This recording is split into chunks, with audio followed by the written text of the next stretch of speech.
Salam sejahtera, selamat beraktivitas kembali. Biarlah kita renungkan firman Tuhan, Matius pasal 21 ayat yang pertama sampai 22. Ketika Yesus dan murid-muridnya telah dekat Yerusalem dan tiba di Betfage yang terletak di Bukit Zaitun, Yesus menyuruh 2 orang muridnya dengan pesan, "Pergilah ke kampung yang di depanmu itu, dan di situ kamu akan segera menemukan seekor keledai betina tertambat dan anaknya ada dekatnya. Lepaskanlah keledai itu dan bawalah keduanya kepadaku. Dan jikalau ada orang menegur kamu, katakanlah, Tuhan memerlukannya, ia akan segera mengembalikannya." Hal itu terjadi supaya genaplah firman yang disampaikan oleh Nabi. "Katakanlah kepada putri Sion, lihat, rajamu datang kepadamu. Ia lemah lembut dan mengendarai seekor keledai beban yang muda." Maka pergilah murid-muridmu itu dan berbuat seperti yang ditugaskan Yesus kepada mereka. Mereka membawa keledai betina itu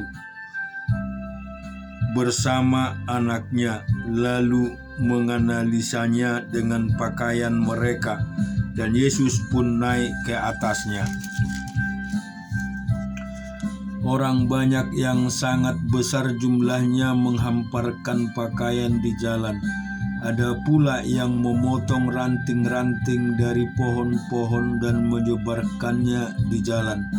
Dan orang banyak yang berjalan di depan Yesus dan yang mengikutnya dari belakang berseru, katanya, "Hosana bagi anak Daud, diberkatilah dia yang datang dalam nama Tuhan. Hosana di tempat yang maha tinggi." Dan ketika ia masuk ke Yerusalem, gemparlah seluruh kota itu, dan orang berkata, "Siapakah orang ini?" Dan orang banyak itu menyahut, "Inilah Nabi Yesus dari Nazaret di Galilea." Lalu Yesus masuk ke bait Allah dan mengusir semua orang yang berjualan beli di halaman bait Allah. Ia membalikkan meja-meja penukar uang dan bangku-bangku pedagang merpati, dan berkata kepada mereka, "Ada tertulis, rumahku akan disebut rumah doa, tetapi kamu menjadikannya sarang penyamun." Maka datanglah orang yang buta dan orang-orang timpang kepadanya dalam bait Allah itu, dan mereka disembuhkannya. Tetapi ketika imam-imam kepala dan ahli-ahli Taurat melihat mujizat-mujizat yang dibuatnya itu, dan anak-anak yang berseru dalam bait Allah, "Hosana bagi anak Daud," hati mereka sangat jengkel. Lalu mereka berkata kepadanya, "Engkau dengar apa yang dikatakan anak-anak itu?" Kata Yesus kepada mereka, "Aku dengar. Belum pernah kamu baca dari mulut bayi-bayi dan anak-anak yang menyusu, Engkau telah menyediakan puji-pujian?" Lalu ia meninggalkan mereka dan pergi keluar kota di Betania dan bermalam di situ. Pada pagi hari, dalam perjalanannya kembali ke kota, Yesus merasa lapar. Dekat jalan ia melihat pohon ara, lalu pergi ke situ. Tetapi ia tidak mendapat apa-apa pada pohon itu, selain daun-daun saja. Katanya kepada pohon itu, "Engkau tidak akan berbuah lagi selama-lamanya." Dan seketika itu juga keringlah pohon ara itu. Melihat kejadian itu, tercenganglah murid-muridnya, lalu berkata, bagaimana mungkin pohon ara itu sekonyong-koyong menjadi kering? Yesus menjawab mereka, "Aku berkata kepadamu, sesungguhnya jika kamu percaya dan tidak bimbang, kamu bukan saja akan dapat berbuat apa yang kuperbuat dengan pohon ara itu, tetapi juga jikalau kamu berkata kepada gunung ini, beranjaklah dan tercampaklah ke dalam laut, hal itu akan terjadi. Dan apa saja yang kamu minta dalam doa dengan penuh kepercayaan, kamu akan menerima." Kita baca di 2 Tawarik pasal yang ke-12. Rehabeam beserta seluruh Israel meninggalkan hukum Tuhan ketika kerajaannya menjadi kokoh dan kekuasaannya menjadi teguh. Tetapi pada tahun kelima zaman Raja Rehabeam, majulah Sisak, raja Mesir, menyerang Yerusalem karena mereka berubah setia terhadap Tuhan. Dengan 1.200 kereta dan 60.000 orang berkuda, sedang rakyat yang mengikutinya dari Mesir, yakni orang Libya, orang Suki, dan orang Ethiopia, tidak terhitung banyaknya. Ia merebut kota-kota benteng yang di Yehuda, bahkan mendekati Yerusalem. Nabi Semaya datang kepada Rehabeam dan pemimpin-pemimpin Yehuda yang berkumpul di Yerusalem berhubungan dengan ancaman Sisak. Dia dan berkata kepada mereka, "Beginilah firman Tuhan, kamu telah meninggalkan aku. Oleh sebab itu, aku pun meninggalkan kamu juga dalam kuasa Sisak." Maka pemimpin-pemimpin Israel dan raja merendahkan diri dan berkata, "Tuhanlah yang benar." Ketika Tuhan melihat bahwa mereka merendahkan diri, datanglah firman Tuhan kepada Semaya, bunyinya, "Mereka telah merendahkan diri, oleh sebab itu aku tidak akan memusnahkan mereka. Aku segera akan meluputkan mereka dan kehangatan murka-Ku tidak akan dicurahkan atas Yerusalem dengan perantaran Sisak, tetapi mereka akan menjadi hamba-hambanya, supaya mereka tahu membedakan antara mengabdi kepadaku dan mengabdi kepada kerajaan-kerajaan duniawi." Maka majulah Sisak, raja Mesir itu, menyerang Yerusalem. Ia merampas barang-barang perbendaharaan rumah Tuhan dan barang-barang perbendaharaan rumah raja. Semuanya dirampasnya. Ia merampas juga perisai-perisai emas yang dibuat Salomo. Sebagai gantinya, Raja Rehabeam membuat perisai-perisai tembaga yang dipercayakannya kepada pemimpin-pemimpin bentara yang menjaga pintu istana raja. Setiap kali raja masuk ke rumah Tuhan, bentara-bentara datang membawa masuk perisai-perisai itu, dan mereka pula yang mengembalikannya ke kamar jaga para bentara. Oleh sebab itu, raja merendahkan diri, surutlah murka Tuhan daripadanya, sehingga ia tidak dimusnahkannya sama sekali.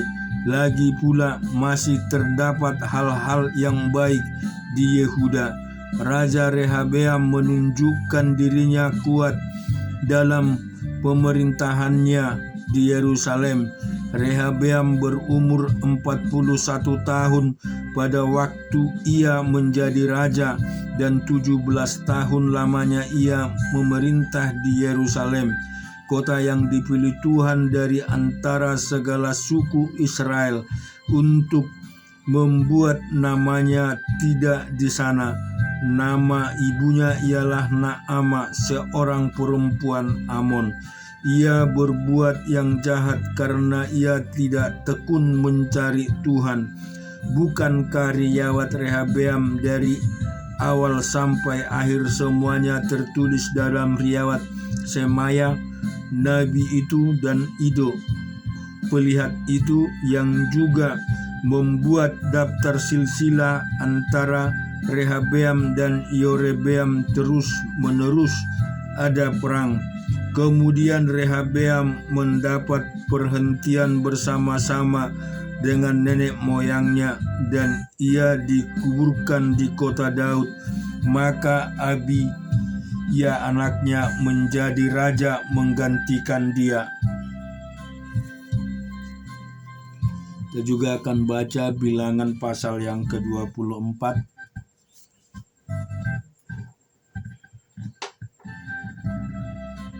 Ketika dilihat Bileam bahwa baik di mata Tuhan untuk memberkati Israel, ia tidak mencarikan pertanda lagi seperti yang sudah-sudah, tetapi ia menghadapkan mukanya ke arah padang gurun.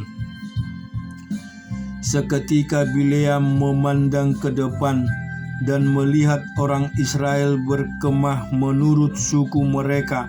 Maka roh Allah menghinggapi dia, lalu diurapinya lah sajanya katanya, tutur kata Bileam bin Beor, tutur kata orang yang terbuka matanya, tutur kata orang yang mendengar firman Allah, yang melihat penglihatan dari Yang Maha Kuasa, sambil rebah namun dengan mata tersikap.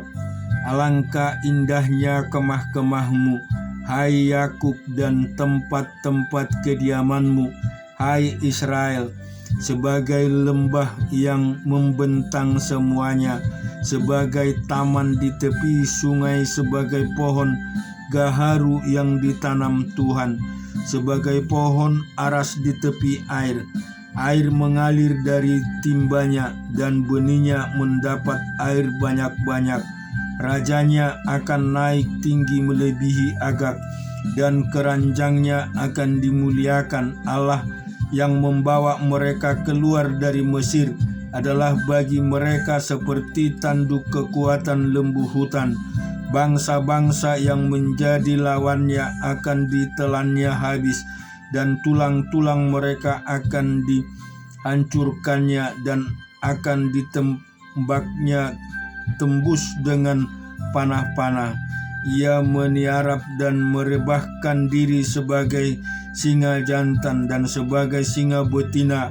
Siapakah yang berani membangunkannya? Diberkatilah orang yang memberkati engkau,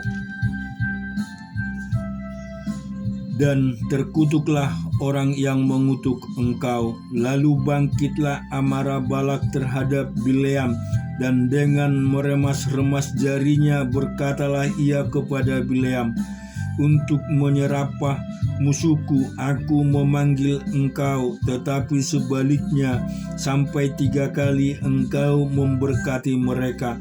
Oleh sebab itu ayanlah engkau ke tempat kediamanmu. Aku telah berkata kepadamu, aku telah bermaksud memberi banyak upah kepadamu, tetapi Tuhan mencegah engkau memperolehnya. Tetapi berkatalah Bileam kepada Balak, bukankah telah kukatakan juga kepada utusan-utusan yang kukirim kepadaku, kau kirim kepadaku, sekalipun Balak memberikan kepadaku emas dan perak seistana penuh, aku tidak akan sanggup melanggar titah Tuhan dengan berbuat baik atau jahat atas kemauanku sendiri. Apa yang akan difirmankan Tuhan, itulah yang akan kukatakan. Dan sekarang aku ini sudah hendak pergi kepada bangsaku. Marilah kuberitahukan kepadamu apa yang akan dilakukan bangsa itu kepada bangsamu di kemudian hari. Lalu diucapkannya sajaknya katanya, tutur kata Bileam bin Beor, tutur kata orang yang terbuka matanya, tutur kata orang yang mendengar firman Allah dan yang beroleh pengenalan akan Yang Maha Tinggi, yang melihat penglihatan dari Yang Maha Kuasa. Sambil rebah namun dengan mata tersingkap, aku melihat dia tetapi bukan sekarang. Aku memandang dia tetapi bukan dari dekat. Bintang terbit dari Yakub, tongkat kerajaan timbul dari Israel, dan meremukkan pelipis-pelipis Moab, dan menghancurkan semua anak Set. Maka Edom akan menjadi tanah pendudukan, dan Seir akan menjadi tanah pendudukan musuh-musuhnya itu.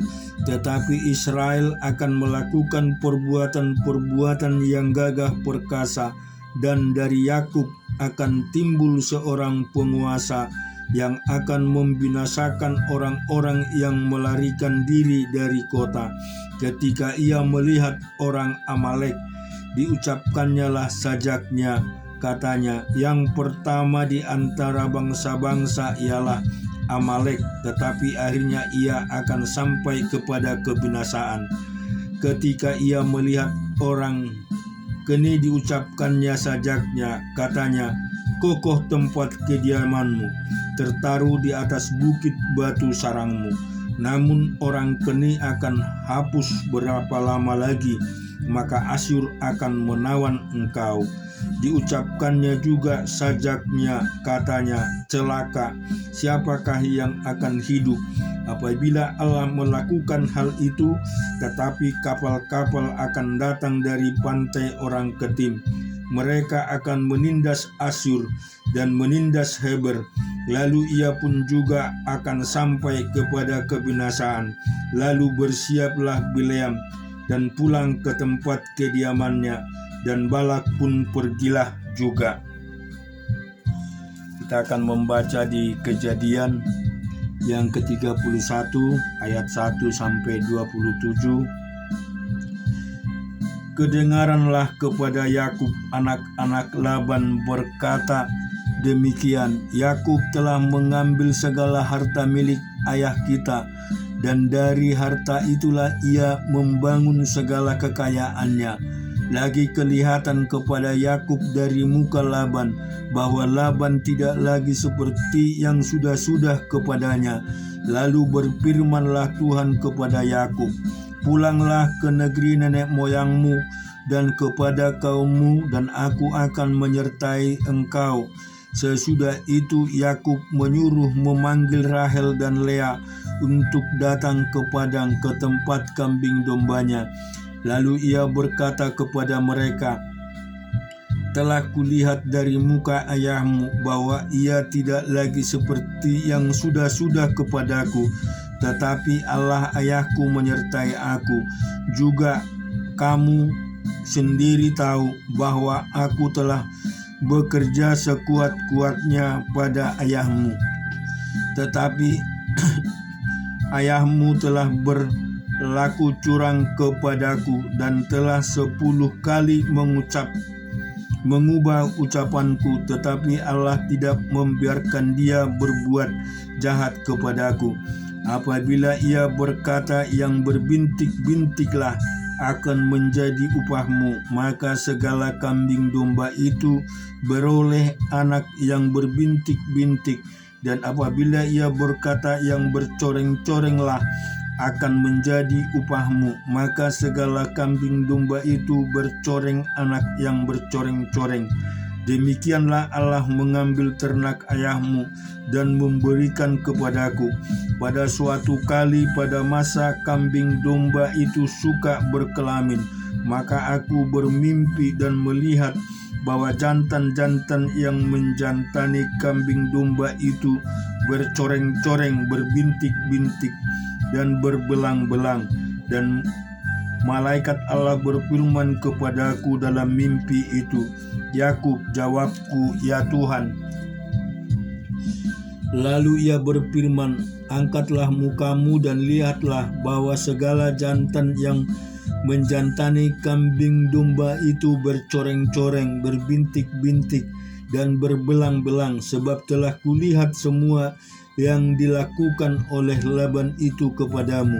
Akulah Allah yang di Betel itu, di mana engkau mengurapi tugu dan di mana engkau bernasar kepadaku. Maka sekarang bersiaplah engkau, pergilah dari negeri ini dan pulanglah ke negeri sanak saudaramu. Lalu Rahel dan Lea menjawab Yakub, katanya, bukankah tidak ada lagi bagian atau warisan kami dalam rumah ayah kami? Bukankah kami ini dianggapnya sebagai orang asing karena ia telah menjual kami? Juga bagian kami telah dihabiskannya sama sekali. Tetapi segala kekayaan yang telah diambil Allah dari ayah kami adalah milik kami dan anak-anak kami. Maka sekarang perbuatlah segala yang difirmankan Allah kepadamu. Lalu bersiaplah Yakub, dinaikkannya anak-anaknya dan istri-istrinya ke atas unta, digiringnya seluruh ternaknya dan segala apa yang telah diperoleh, yakni ternak kepunyaannya yang telah diperolehkan di padang Aram, dengan maksud pergi kepada Ishak ayahnya ke tanah Kanaan. Adapun Laban telah pergi menggunting bulu domba-dombanya. Ketika itulah Rahel mencuri terapim ayahnya, dan Yakub mengakali Laban orang Aram itu dengan tidak memberitahu kepadanya bahwa ia mau lari. Demikianlah ia lari dengan segala harta miliknya. Ia berangkat menyeberangi sungai Efrat dan berjalan menuju pegunungan Gilead. Ketika pada hari ketiga dikabarkan kepada Laban bahwa Yakub telah lari, dibawanyalah sanak saudaranya bersama-sama. Dikejarnya Yakub 7 hari perjalanan jauhnya, lalu ia dapat menyusul di pegunungan Gilead.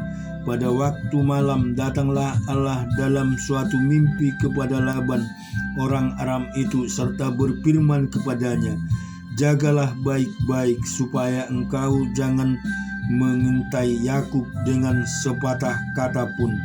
Ketika Laban sampai ke Yakub, Yakub telah memasang kemahnya di pegunungan. Juga Laban dengan sanak saudaranya telah memasang kemahnya di pegunungan Gilead. Berkatalah Laban kepada Yakub, apakah yang kau perbuat ini? Maka engkau mengakali aku dengan mengangkut anak-anakku perempuan sebagai orang tawanan.